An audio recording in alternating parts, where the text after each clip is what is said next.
havutse umutwe wa gisirikare w'abiyise inyenzi. Twashinze umutwe w'izindi nyenzi muri 61 ikizinga muri Uganda ni Kamwezi.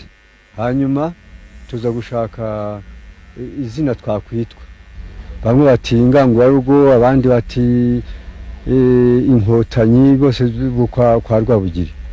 Noneho tuhitamo tuti mbese wavuga Ingangurarugo yemeye kuba ingenzi. Noneho umwe muri twebwe ati none abbreviation tuyita inyenzi. Inyenzi nazo ni ziracenya, natwe tuzaducengera nkazo. Aho nyine muri Uganda hari hamaze kuza za muvuma politike zituma mbese abaturage bahugira mu byabo, natwe tukijya mu byacu, bigasa naho bihura byose. Noneho ntidukurikiranwe, kandi icyo gihe Uganda yari town independence. Abongereza nabo barangara ibyo bya politike nk'uko nguko. Hari hamaze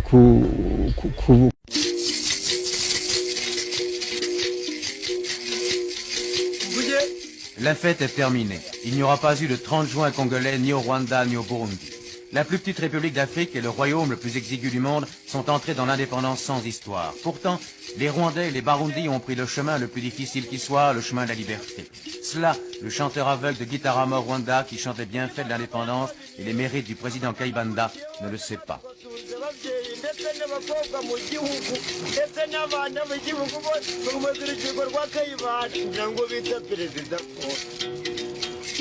Les chiffres sont impitoyables. Dans 20 ans, la population du Rwanda et du Burundi aura doublé, 10 millions d'habitants qu'il sera impossible de nourrir sur un territoire grand comme une fois et demie la Belgique. Pays essentiellement agricole, le Rwanda et le Burundi dépendent d'une seule culture, le café, d'un seul client, les États-Unis. Mais déjà, la production du café est tombée cette année de 35 000 à 20 000 tonnes. Le déficit budgétaire est permanent. Sans le demi-milliard de francs versés chaque année par la Belgique, c'est la faillite. À cela s'ajoute au Rwanda un problème intérieur non négligeable, le fameux terrorisme Tutsi, les Inyenzi, les cancrelats comme ils se nomment, qui cherchent par la violence à reconquérir le pouvoir, à briser la révolution paysanne Hutu et à assassiner son leader, le président de la République, Grégoire Kayibanda.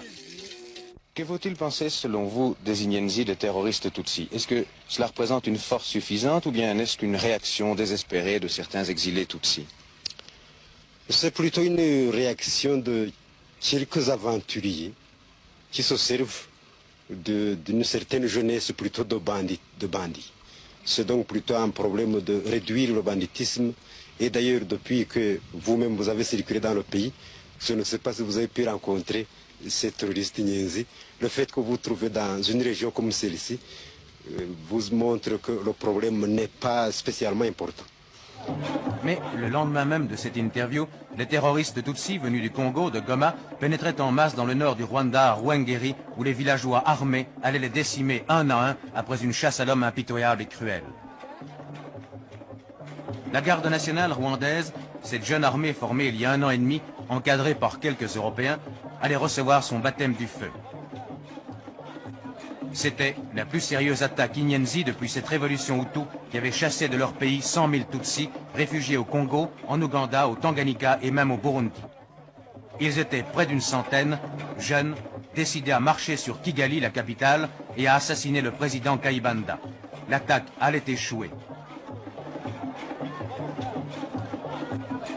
Voici les premiers prisonniers Inyenzi. Vous entendrez leur témoignage.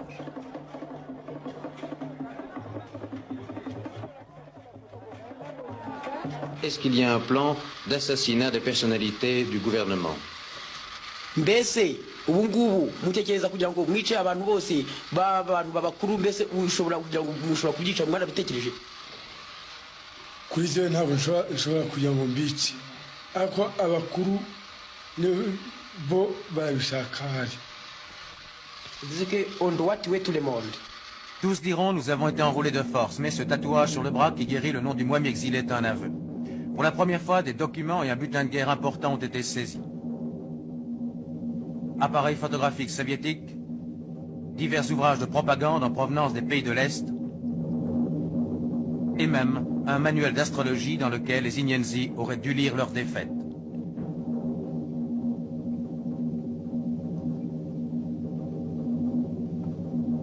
De l'argent aussi, Des livres égyptiennes, le Caire manifeste souvent, semble-t-il, sa présence en Afrique noire. Aide financière soviétique, 2 kopecks. Bilan de cette opération, 35 Inyenzi tués, 25 prisonniers. Écoutons encore le témoignage d'un Inyenzi capturé à l'aube, il a 20 ans. Pourquoi êtes-vous Inyenzi? J'étais posé par les autres. Donc vous affirmez que vous n'êtes pas Inyenzi? Non, non. Vous êtes Tutsi? Si, je le suis. Une ariste? Si. Et maintenant, est-ce que vous avez peur? De quoi? De la population, du jugement, peur d'être tué? Si c'est la mort, je dois mourir. Si ce n'est pas la mort, enfin... Qu'est-ce qui va vous arriver maintenant? Comme? Qu'est-ce que vous allez devenir maintenant? Moi? Peut-être un prisonnier ou un mort ou comme ça. Vous n'avez pas peur de mourir? Tout le monde meurt. Vous étiez obligé de venir avec les Inyenzi? Si. On vous a menacé? Si. Qu'est-ce qu'on vous a dit? De venir.